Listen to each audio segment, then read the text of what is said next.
कि जात पात पूछो नहीं, हरि भजन कह रहो, हरि में विराजमान हो जाओ। ऐसी उनकी सच थी, खुद की बहादुरी थी, ये बहुत बड़ा सोच था। तो मैं आदरणीय आप सभी से भी निवेदन करना चाहता हूँ, आज के समय में अपन सभी आस्था से जुड़े हुए, मेरे पास बहुत सारे ऐसे उलाहने भी आते हैं कि हम हमारे देवी देवताओं को पूजते हैं। तनोट के लोग भी आए कि उस जगह को छीना जा रहा है। यदि आप आस्था से जुड़े हुए हो तो किसी भी प्रकार की आपको कोई जगह नहीं छोड़ेगी। बहन अंजना जी ने कहा ओरण एक मामला है, ओरण में हमारे देवताओं की मूर्तियां भी है और पर्यावरण भी है, बहुत बड़ी बात है।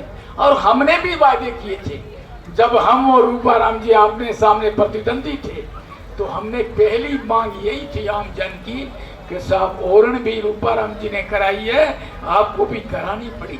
हमने वादा किया था। हमारे अभी 2 साल निपटे हैं, हमने 17,561 बीघे 5 गांवों की तो कर दी है और 5 गांवों की और दस्तखत हो गए हैं। ये बिल 10 गांवों की तो हमने ऑलरेडी ये समझो हो गई। बाकी मेरे भाई गए, मैं 4 बार उनके पास गया, भैया आप जाओगे तो भी ओरण होगी, नहीं जाओगे तो हमारा वादा है हम ओरण आपसे करवाएंगे, इसमें किसी भी प्रकार का कोई अंतराल नहीं होगा। बंधुओं, आज के समय में हम 36 कौम ये चाहते हैं कि ओरण भी होना चाहिए। पर्यावरण नहीं है तो जीवन नहीं है, इसलिए जीवनी के लिए और यहाँ के लोगों का तो विशेष अपना 80% खेती हर मजदूर और पशुपालक है। और ये भी नहीं, आपको ये भी नहीं भूलना चाहिए कि आदरणीय भारत रत्न अंबेडकर जी की सोच थी कि हर गांव, हर देश, हर जिले के अंदर कारखाना भी होना चाहिए। बिगैर कारखाने के बेरोजगारी होती है और मेरे जो गरीब तबके के लोग हैं वो फिर कहाँ जाएंगे। तो उनकी सोच थी कि आने वाले नेताओं ये विशेष सोचना, कल कारखाने होने चाहिए और मजदूर का एक पैराग्राफ बोलना चाहिए कि मजदूर को न्यूनतम मजदूरी भी मिलनी चाहिए, मजदूर को आवास भी मिलना चाहिए और मजदूर को एक्स्ट्रा मजदूरी करे उसका भुगतान भी मिलना चाहिए और मजदूर की सलाह के हिसाब से आपका काम भी होना चाहिए। तो सजना उन सबको आज यदि देखा जाए, चंगेज खान जी 80 साल हिंदुस्तान को आजाद हुए हैं।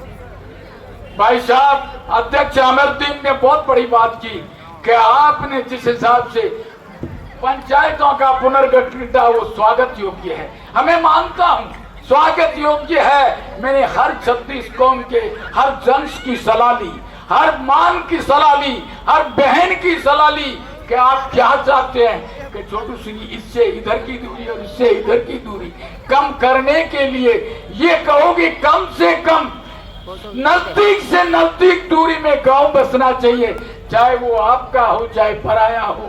नहीं, हमारे हैं सब। मैंने दिल जीता है और मैं तो वैसे भी सेवक था, नौकरी भी सेवक की थी, ग्राम सेवक, उसके नाम के पीछे भी सेवा आता था। और माननीय हमारे भारत रत्न ने जी विशेष कर कहा है, यदि आप कहीं नेता बनते हो तो आपका धैर्य मजबूत होना चाहिए, आपका सोच केवल सेवा का होना चाहिए। तो सेवा के सोच के हिसाब से जो आगे बढ़ेगा, बंधुओं जनता जनार्दन आशीर्वाद देती है, इसमें किसी प्रकार का मील नहीं है। मैं चाहता हूं कि मुझे 2008 से आपका आशीर्वाद मिला, ये मैं कहीं नहीं कह सकता। इस कौम ने मुझे दिया, बहुत कुछ दिया, दिल ने दिया, दिल ने दवाएं भी दी है और दवा ऐसी होती है जो दवाई का काम करती है, वो मुझे मिली है। चंगेज खान जी, इसमें तो किसी प्रकार का मील ही नहीं। और मैं चाहता हूं जिस हिसाब से ये शख्स विराजे हैं, आज जमाना क्या बोलता है। आदरणीय, मैं आप सभी से निवेदन करना चाहता हूं कि डॉक्टर भीमराव अम्बेडकर की सोच क्या थी कि आने वाली पीढ़ी यदि शिक्षित नहीं होगी, संघर्ष नहीं करेगा तो उसको पूछने वाला कोई नहीं है। मैं धन्यवाद देता हूं आपके कौम के मुखियों को कि एससी के लोगों, एसटी के लोग बहुत बड़ी नौकरियों में मिले हैं। खाली ये नहीं समझते हमको आरक्षण मिला, नहीं, आपकी मेहनत भी है, आपकी सोच भी है कि नहीं, बिगैर पढ़ाई और बिगैर बिजनेस के आगे नहीं बढ़ सकता। और मैं आपको ये भी निवेदन करना चाहता हूँ, जिस हिसाब से आप बढ़ रहे हो और आपकी सोच, शिक्षा के क्षेत्र में स्कूल में जाता हूं तो सबसे ज्यादा मुझे ऐसी लोगों की संख्या अध्यापकों की मिलती है। मुझे बड़ी सोच है कि नहीं, इतने लोग इन लोगों को 36 कौम को पढ़ाते हैं, और आपके अंदर भी ये भावना होनी चाहिए कि ये जो बच्चे पढ़ते हैं ना, ये सभी मेरे शिष्य हैं। ठीक प्रकार उस शख्स ने कहा था जिसकी सोच थी कि माता से उधर से निकलता है ना तो सभी शूद्र होते हैं, और जब वो एक आचार्य के पास शिक्षा लेता है और संस्कारित होता है तब वो उच्च क्लास में आ जाता है, उच्च संस्कारित होके अच्छी श्रेणी में आ जाता है, उसको द्विज पुरुष कहा जाता है। ये उनके शब्द थे, उनकी ये सोच थी कि किसी भी प्रकार से मेरा भारत आगे कैसे बढ़े। और आज मैं धन्यवाद देता हूं देश के मुखिया को कि जहां भी भारत रत्न पढ़ा है, जहां दीक्षा ली है, जहां वकालत की है और जिस हिसाब से चला है, उसको अपने 5 तीर्थ बनाए हैं, 5 शहरों में अलग अलग, एक उसमें लंदन भी आता है।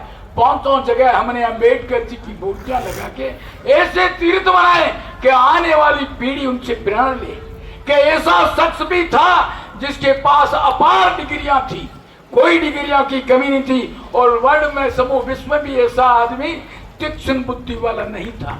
और उसकी पढ़ाई, उसकी काबिलियत को देख के उसके आचार्यों ने कहा था और प्रभावित हुई कि ये बच्चा यदि आगे जाके पढ़ेगा तो बहुत बड़ा आदमी बनेगा और हिंदुस्तान की बागडोर संभालेगा।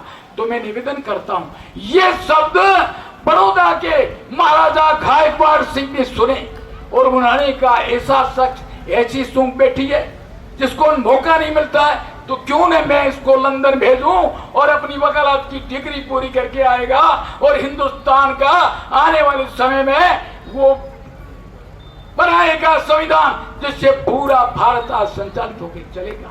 आज कानून के दायरे में है, छोटी हो मोटी हो किसी भी प्रकार की कोई होती है तो कानून के दायरे में कोई जात पात नहीं होती है। दंडित वैसे भी कहा जाता है जिस हिसाब से नियम बनाए। तो सज्जनों, पहले उमेर सिंह जी ने मुझे कहा था और उनके उद्बोधन में था कई टीम थी, लेकिन मेहनत, केवल मेहनत थी तो भारत रत्न अम्बेडकर जी की थी, जिन्होंने इस संविधान को बड़े चाव से तो सलामत पूरा किया। तो अपन चाहते हैं इस संविधान की आम जन तक आप जानकारी दो, सोच दो, नियम क्या कहता है, किस हिसाब से चलना है, अपन को देश को आगे कैसे बढ़ाना। उनकी भी सोच थी सबसे पहले बंधुत्व में राष्ट्र होना चाहिए, यदि राष्ट्र नहीं है तो अपन भी नहीं है, राष्ट्र होगा तो बंधुत्व आम जन में आएगा, सोच में आएगा और मिलकर इस राष्ट्र का विकास करेंगे। बहुत कुछ बोलने को है लेकिन अब आपकी कुर्सियां भी तप रही है, आप नहीं तप रहे हो, बहुत तप रहे हो। मैं निवेदन करना चाहता हूं कि एक मेरे बैठे बैठे समझ में आया, मेरे अध्यक्ष जी ने और विशेषकर हमारे मार्गदर्शन भाई साहब कैलाश जी ने कहा, छोटू सिंह जी बहुत कुछ है लेकिन यह शौचालय नहीं है, नारी और पुरुष के लिए बहुत बड़ी दिक्कत होती है। मेरे को आदरणीय आदेश दीजिएगा, आदेश दो आप, हम अभी के अभी जल्दी शुरू करवा देंगे।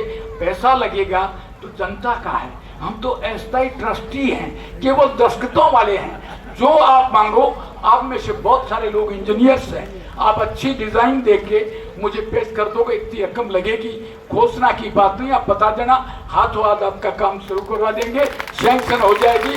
मुझे पता है ये तकलीफ जीवन जीने में होती है और होना भी चाहिए, ये हो जाएगी। इसके साथ में विशेषकर मैं निवेदन करना चाहता हूँ, कुछ इलेक्शन के बारे में भी बातें की, महिला के आरक्षण में भी बातें की, लेकिन धन्यवाद देता हूँ देश के मुखिया को जिन्होंने बाकायदा महिला शक्ति को, बहनों आपका अब वो जगह नहीं रहेगी, चाहे आप सेना में जाओ, चाहे आप प्रशासन में जाओ, चाहे आप पॉलिटिशियन में जाओ, हिंदुस्तान का नेतृत्व करने के लिए आदरणीय मोदी जी ने आपको 33% आरक्षण दे दिया। ठीक कहा था कैलाश जी ने कि 307 में से 100 मेरी बहनें नेतृत्व करेगी पूरे राजस्थान का, ये अपने लिए बहुत बड़ी खुशी है। मैं धन्यवाद देता हूं उस मुखिया को जिन्होंने ये सोच की कि 33% आरक्षण। अंजना जी, आने वाले समय अंजना ही नहीं रहेगी, कई मेरे बहनें अंजनाएं बन के आएगी और देखो मौका क्या होता है, समय बताएगा और मेरी बहनें कई ऊंची श्रेणी पे पहुंचेगी। पॉलिटिक्स पे आएगी, समय के साथ अपन चलेंगे।